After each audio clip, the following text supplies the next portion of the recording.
تمام قسم کی تعریفات بڑائی کبریائی اس وحدہ لا شریک کے لیے ہے جو ہمارا آپ کا بلکہ پورے کائنات کا مربی و پالنہار ہے۔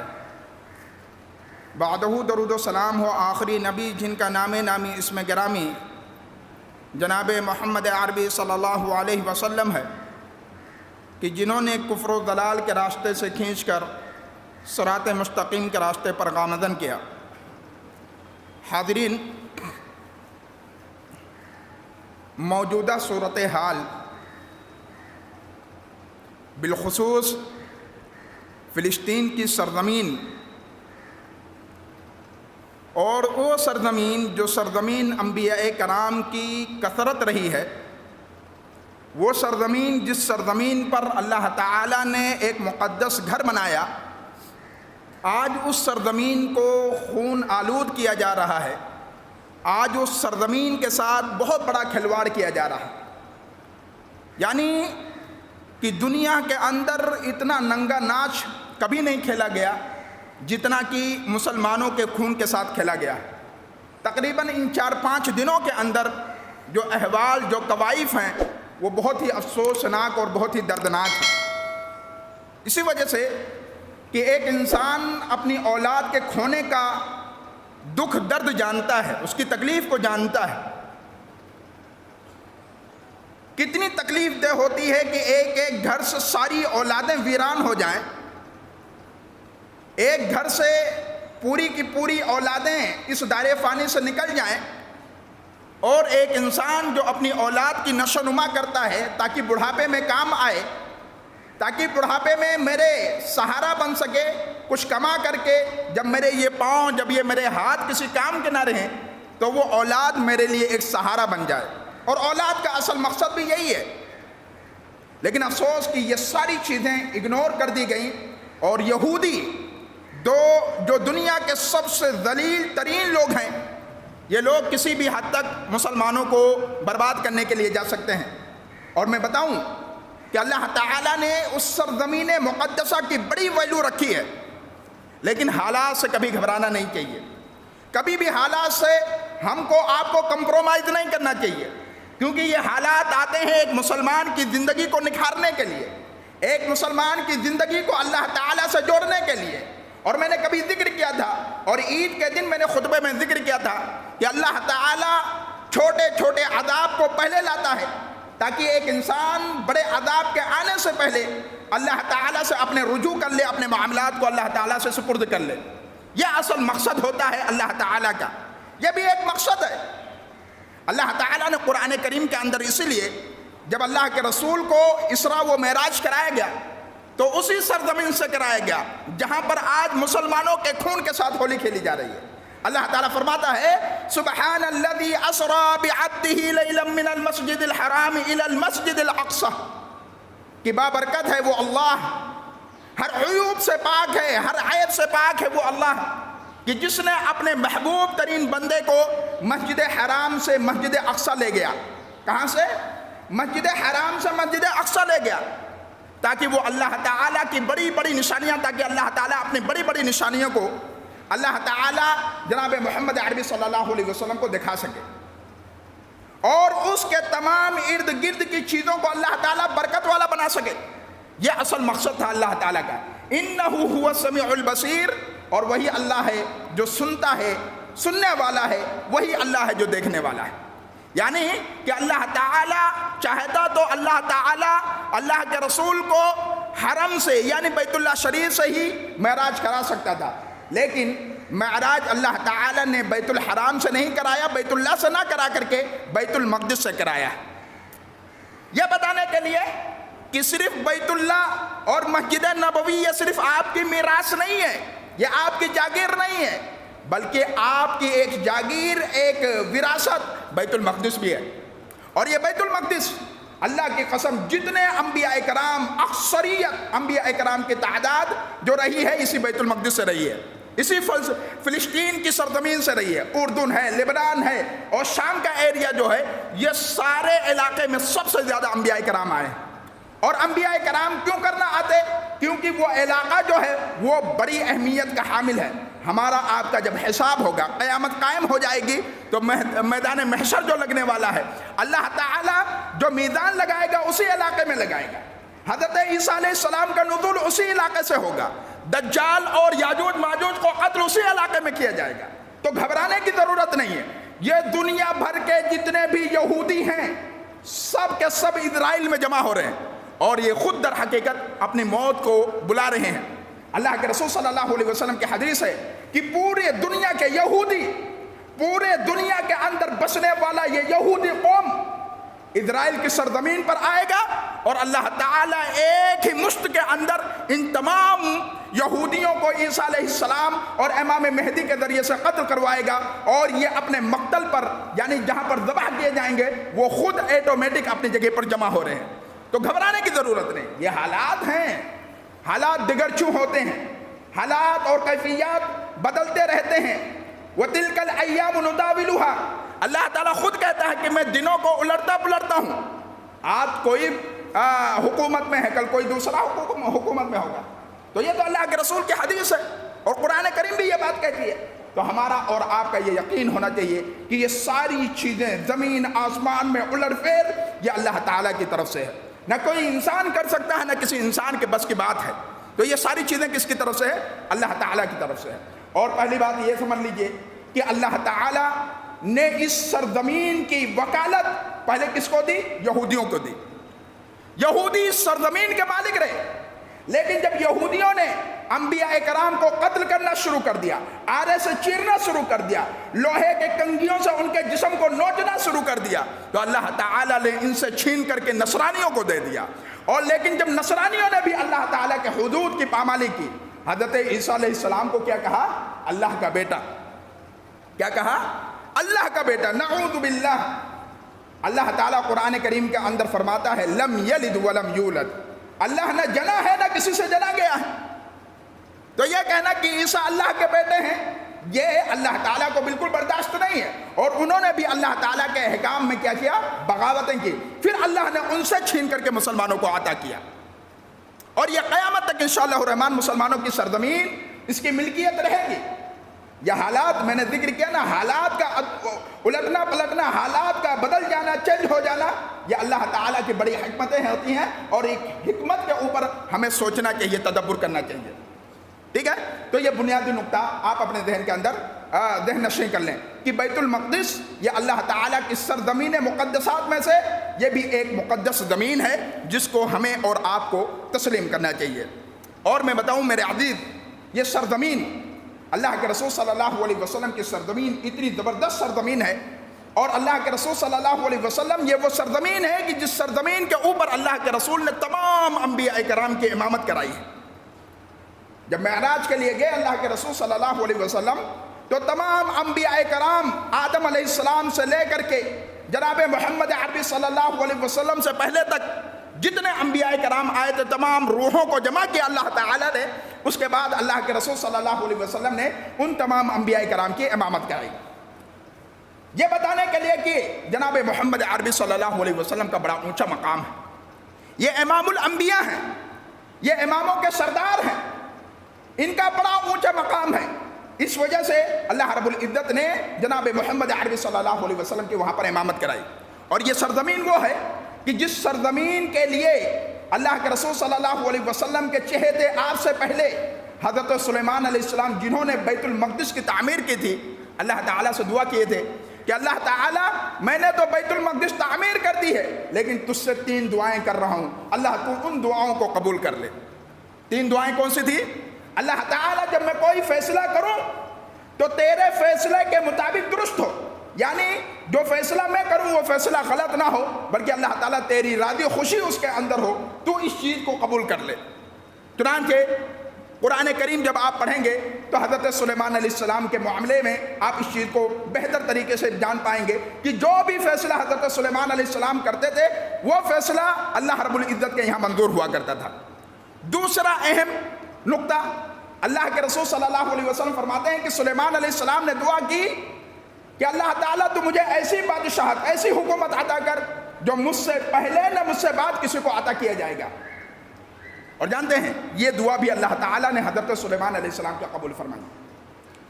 لہذا آپ حضرت سلیمان علیہ السلام کی زندگی کو دیکھو گے، چرندوں پرند سے لے کر کے حیوانات، مخلوقات، تمام لوگوں سے گفتگو کر رہے ہیں، یہاں تک کہ یہ پیڑ پودے بھی حضرت سلیمان علیہ السلام سے گفتگو کرتے تھے۔ اس قدر اختیار اللہ تعالیٰ نے حضرت سلیمان علیہ السلام کو دیا تھا۔ ایک چیونٹی جس کو ہم معمولی سمجھتے ہیں، اپنے پاؤں سے رود دیتے ہیں، وہ چونٹی بھی حضرت سلیمان علیہ السلام سے ہم کلام ہوتی تھی، بات چیت کرتی تھی۔ تو یہ حضرت سلیمان علیہ السلام کے بادشاہت کا جذبہ تھا۔ اور تیسری دعا جو حضرت سلیمان علیہ السلام نے کی تھی اس بیت المقدس کے متعلقہ کہ اے اللہ، اس بیت المقدس میں کوئی بھی انسان نماز پڑھنے کے لیے آئے تو اللہ تعالیٰ تو اس کے گناہ کو ویسا دھو دے جس طریقے سے ایک بچہ اپنے ماں کے پیٹ سے نکلتا ہے، بالکل اس کے نام اعمال خالی ہوتے ہیں، اس کے نام اعمال میں کوئی گناہ نہیں درج ہوتا ہے۔ تو اللہ تعالیٰ جو بھی اس سرزمین کے اوپر نماز پڑھنے کے لیے آئے، بیت المقدس کے اندر انٹری کر دے، تو اللہ تعالیٰ تو اس کے معاملات کو اور اس کے نام اعمال کو ایسا کر دے جیسا کہ اس نے آج ہی ماں کے پیٹ سے جنم لیا ہو۔ اللہ کے رسول صلی اللہ علیہ وسلم کہتے ہیں کہ دو دعائیں جو پہلے ہیں اس کا تو ذکر قرآن کریم میں ہے، لیکن مجھے اللہ کی ذات سے امید ہے کہ اللہ تعالیٰ نے حضرت سلیمان علیہ السلام کی یہ دعا بھی قبول کی ہوگی۔ ٹھیک، تو یہ اس سرزمین کی اہمیت ہے، اور یہی وجہ ہے کہ اس سرزمین کے متعلقہ اللہ کے رسول صلی اللہ علیہ وسلم نے 16 یا 17 مہینے اس بیت المقدس کی طرف اپنا چہرہ کر کے نماز پڑھیں۔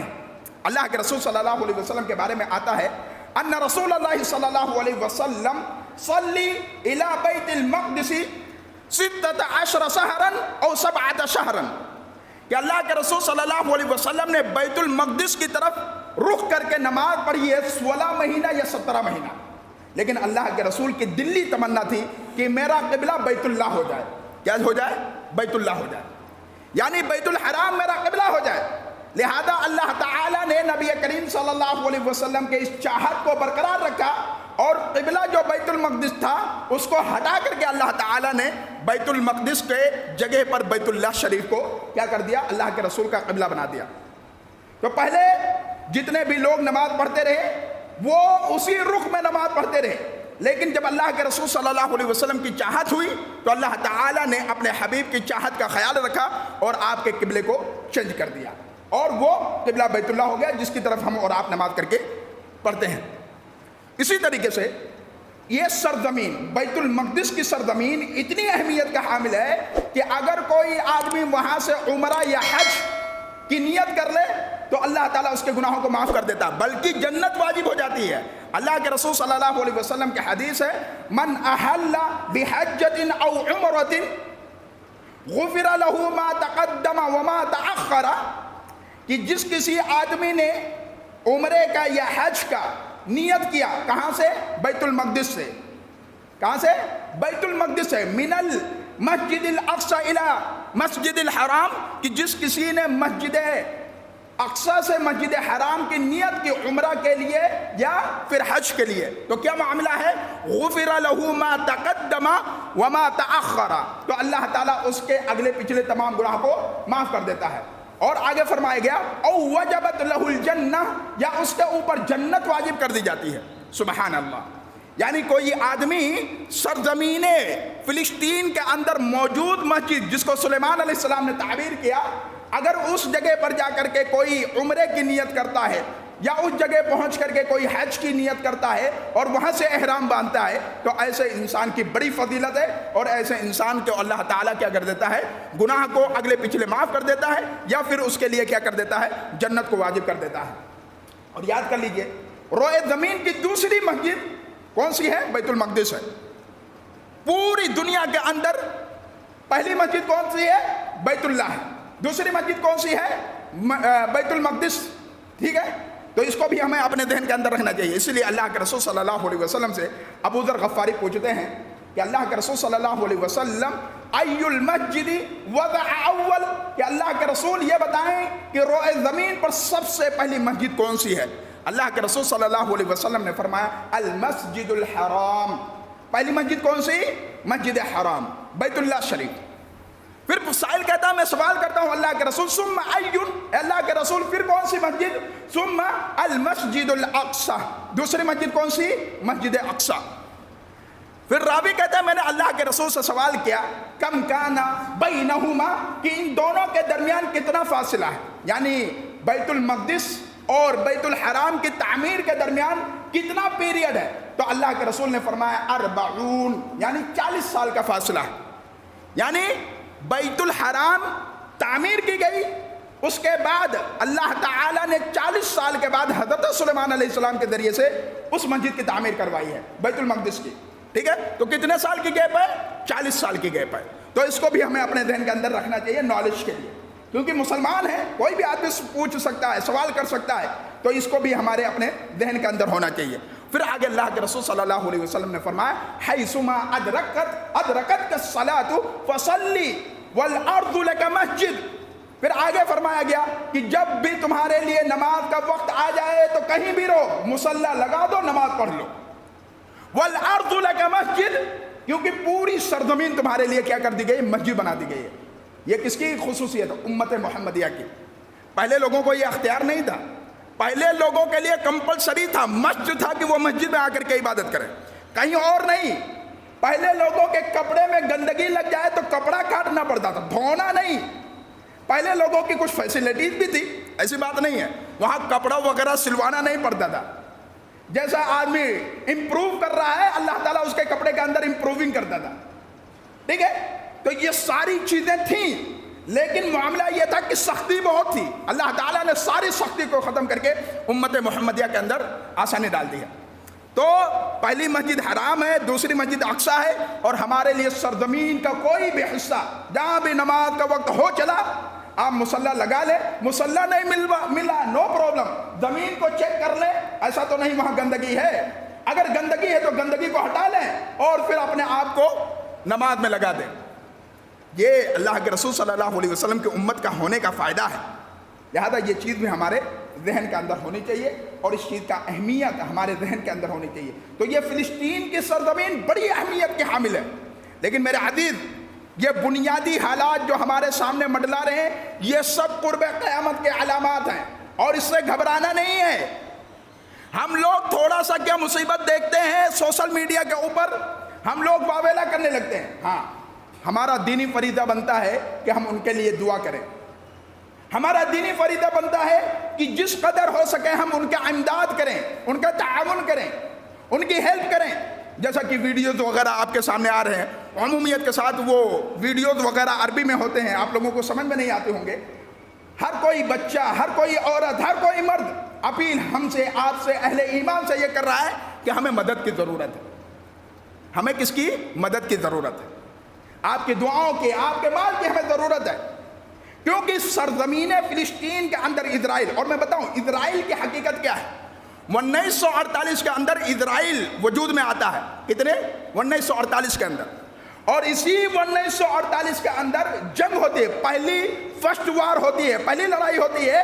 اور اس لڑائی کے اندر در حقیقت اسرائیلیوں کا مکمل طور سے قبضہ ہوتا ہے. اس لڑائی کے اندر کئی ملک عربوں کے ساتھ لڑائی ہوتی ہے اور عربوں کو شکست دے کر کے اپنا لوہا بنوا لیتے ہیں. اس وجہ سے ان کے دلوں کے اندر یہ گھس جاتا ہے کہ اب ہمیں کوئی ہرا نہیں سکتا ہے. یہی وجہ ہے کہ 1956 کے اندر پھر ایک لڑائی ہوتی ہے، اس کے اندر بھی یہ جیت جاتے ہیں. تو کہنے کا مطلب یہ ہے کہ یہ لڑائیاں ہوتی رہیں اور حالات کے ساتھ کمپرومائز لوگ کرتے چلے گئے. اس وجہ سے ان کے اندر دلیری آ گئی، بہادری آ گئی. وگرنہ یہودی دنیا کا اتنا ذلیل انسان، دنیا کا اتنا ڈرا ہوا انسان، اور ویڈیوز وغیرہ دیکھ لیں، اللہ کی قسم چھوٹے چھوٹے بچے توپوں کے سامنے کھڑے ہیں، چھوٹے چھوٹے بچے پولیسوں کے ساتھ کھڑے ہیں، ان سے کمپرومائز کرنے کے لیے تیار نہیں ہے، ان کے سامنے سے ہٹنے کے لیے تیار نہیں ہے. یہ ایمانی جذبہ ہے، یہ ایمانی غیرت ہے ان کے اندر. لہذا اور میں بتاؤں 1967 کے اندر، کتنے؟ 1967 کے اندر لندن نے بیچ میں آ کر کے انٹرفیئر کیا. جیسے ہمارے ہندوستان کے اندر ان انگریزوں نے انٹرفیئر کیا تھا. ہندوستان اور پاکستان کے ڈیوائڈنگ رول کے اندر سب سے اہم کردار کس نے ادا کیا؟ انگریزوں نے. اس وجہ سے کہ ہماری اور آپ کی طاقت کو، ہماری اور آپ کی انرجی کو کمزور کرنے کے لیے، اسی لیے دو ملکوں کے اندر ڈیوائیڈ کر دیا گیا تاکہ مسلمان اکثریت ایک ملک کے اندر شفٹ ہو جائے اور ہندوستان کے اندر موجود مسلمان کمزور ہو جائے اور وہ اپنے اس مشن کے اندر کامیاب رہے۔ در حقیقت 1967 کے اندر یہی کچھ معاملہ فلسطین کے ساتھ ہوا۔ فلسطین کے ساتھ جب اسرائیلی حکومت آتی ہے تو اس نے کمپرومائز کروایا، کس نے؟ لندن نے کروایا۔ کیا کمپرومائز کروایا؟ کہ بھائی ایسا کرتے ہیں کہ 60% ایریا فلسطین لے لے اور 46% ایریا کون لے لے؟ اسرائیل لے لے۔ چنانچہ اس کے اوپر ایک کانٹریکٹ ڈیل کر لی گئی اور یہ ڈیل چلتی رہی، لیکن وقتاً فوقتاً اسرائیل فلسطین کے ایریے میں گھس کر کے فلسطینی مسلمانوں کو جبراً و قہراً ان کے اپنے گھروں سے نکالتا رہا، ان کے گھروں سے نکالتا رہا، ان کو ٹارچر کرتا رہا۔ اور جب یہ ڈیوائیڈ اینڈ رول کی کہانی بنی تھی تو سارے مسلم ممالک نے آواز اٹھائی تھی، بلند کی تھی، لیکن فلسطینیوں نے اس کی اہمیت کو اور اس کے مقاصد کو سمجھ نہیں پائے تھے، جس کی وجہ سے وہ آج اپنے انجام کو بھگتنے کے لیے تیار ہے۔ اسی لیے کہتے ہیں کہ جب کوئی مہرہ بنتا ہے تو مہرہ بننے کے بعد انسان کو یہ ہوش میں آتا ہے یار یہ تو بڑا غلط ہو گیا، ہمارے وجود کو ختم کر دیا جا رہا۔ اسی وجہ سے کہاں 46% اور آج اگر میپ اٹھا کر کے دیکھیں گے اسرائیل کا اور فلسطین کا تو اسرائیل اور فلسطین کے اندر 88% بڑھوتری ہوئی ہے اسرائیلیوں کی، اور اسی کے مطابق اسی کے مناسبت سے فلسطینیوں کی کمی ہوئی ہے، اور وقتاً فوقتاً اٹیک کرتا رہتا ہے، ہر 10-5 سال کے اندر فلسطینیوں کے ساتھ مار پیٹ کرتا رہتا ہے۔ اس کی وجہ یہ ہے کہ وہ اپنے آپ کو اپنا ملک تصور کرتے ہیں، اور سب سے بڑی وجہ ہے اور سب سے بڑی خرابی جو فلسطینیوں کے ساتھ ہوئی اس دور کے اندر کہ انہوں نے جو بھی کانٹریکٹ اس کے اندر لکھا تھا سب کے اوپر ایگری کر گئے۔ بھائی تم پستول نہیں رکھ سکتے، تم اسلحہ بارود نہیں رکھ سکتے، اسی وجہ سے آج وہ ہمارے اوپر، ہمارے مسلمان بھائیوں کے اوپر اٹیک کرتے ہیں، اور ہمارے مسلمان بھائی نہتھے مسجدوں کے اندر آپ نے ویڈیو دیکھا ہوگا کہ ہمارے مسلمان بھائی پتھر لے کر کے بیٹھے ہوئے ہیں، اینٹ لے کر کے بیٹھے ہوئے ہیں۔ بھائی اینٹ اور پتھر سے کیا ہونے والا؟ یہ گولیوں کا دور ہے، یہ اٹیکنگ کا دور ہے، یہاں یہ سب چیزیں نہیں چلیں، کیونکہ تم نے تو پہلے ہی اپنے وجود کو ختم کرنے کا راستہ چوائس کر لیا تھا۔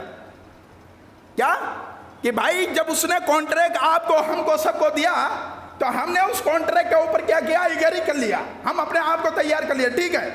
یہاں تک کہ ایک بڑی چھری رکھنا مسلمانوں کے لیے الاؤڈ نہیں ہے، یہاں تک کہ فلسطین کی اپنی کوئی کرنسی نہیں ہے، اپنی کوئی کرنسی نہیں ہے، پیسہ وغیرہ نہیں ہے۔ یہ بھی ذہن نشین کر لیجئے تاریخ کے حوالے سے۔ اگر آپ لوگوں کو لگتا ہے کہ وہاں کی کوئی کرنسی وغیرہ ہے تو کرنسی وغیرہ وہاں کی نہیں، اردن کی کرنسی وہاں چلتی ہے۔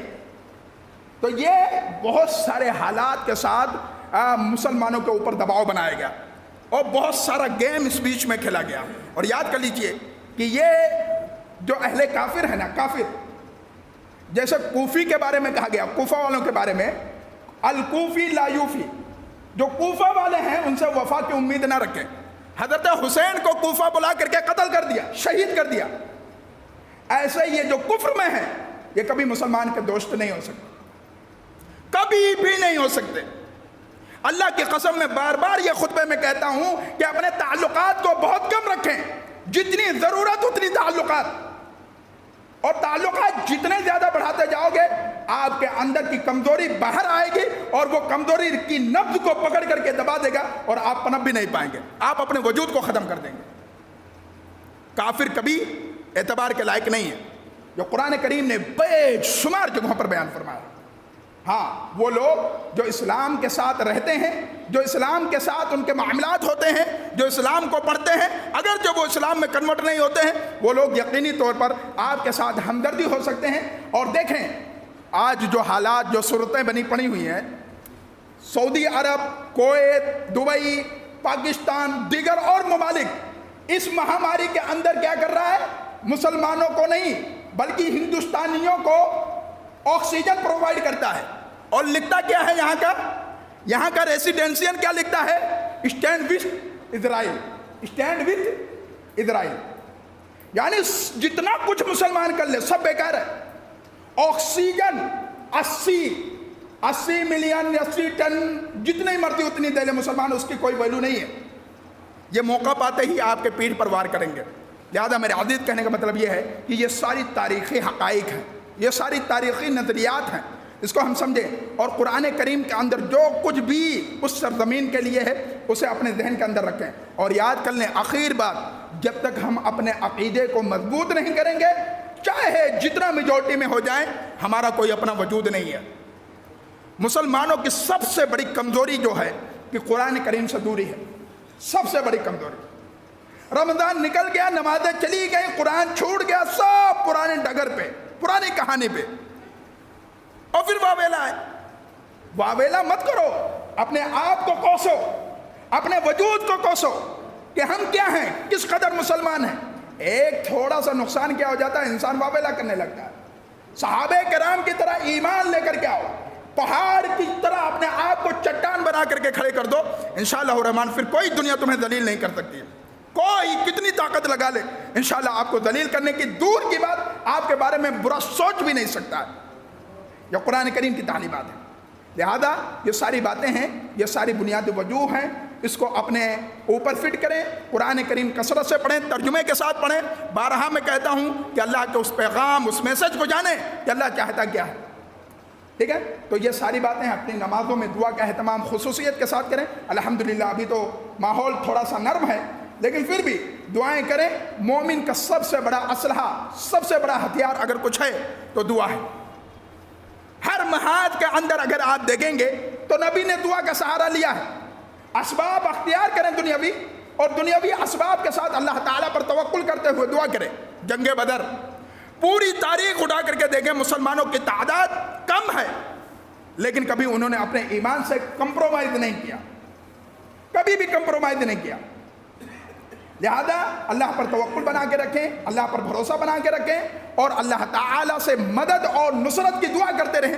انشاءاللہ الرحمن ہمارے حالات بہتر ہوں گے، اور یہ اللہ تعالیٰ کا وعدہ ہے، جیسا کہ میں نے ذکر کیا کہ فلسطین کی سرزمین مسلمانوں کے ہاتھ میں آئے گی، عیسیٰ و مہدی علیہ السلام آئیں گے، اور جنگ ہوگی، لڑیں گے، مقابلہ ہوگا، دو ہاتھ کریں گے، اور دو ہاتھ کرنے کے بعد مسلمان اچھی طریقے سے غلبہ حاصل کرے گا۔ اور غلبہ ہی صرف نہیں بلکہ یاجوج ماجوج اور دجال جیسے عظیم فتنے سے اللہ کے رسول نے فرمایا کہ یہ سب سے بڑا فتنہ، اس فتنے کو حضرت عیسیٰ علیہ السلام، حضرت مہدی علیہ السلام ختم کریں گے، ٹھیک ہے؟ تو یہ ہمارا بلیف ہے، یہ ہمارا کانسیپٹ ہے، قرآن اکارڈنگ ٹو بھی حدیث۔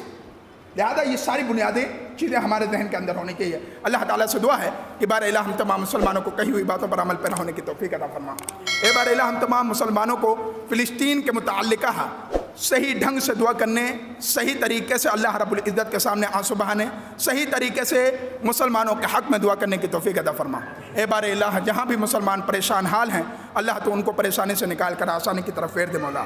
اے بار الہ فلسطین مسلمان بھائیوں کے اوپر تو رحم فرما، فلسطین ماؤں بہنوں کے اوپر تو رحم فرما، وہاں کے بچوں کے اوپر رحم فرما۔ اے بار الہ جب تک ہم اس روئے زمین پر زندہ رہیں، اسلام پر زندہ رہیں، خاتمہ ہو تو ایمان پر ہو۔ آمین۔ بارک اللہ لنا ولکم فی القرآن الحکیم، ونفعنا ایاکم بالآیات والذکر الحکیم، انہ تعالی جواد کریم ملک بالرؤوف الرحیم۔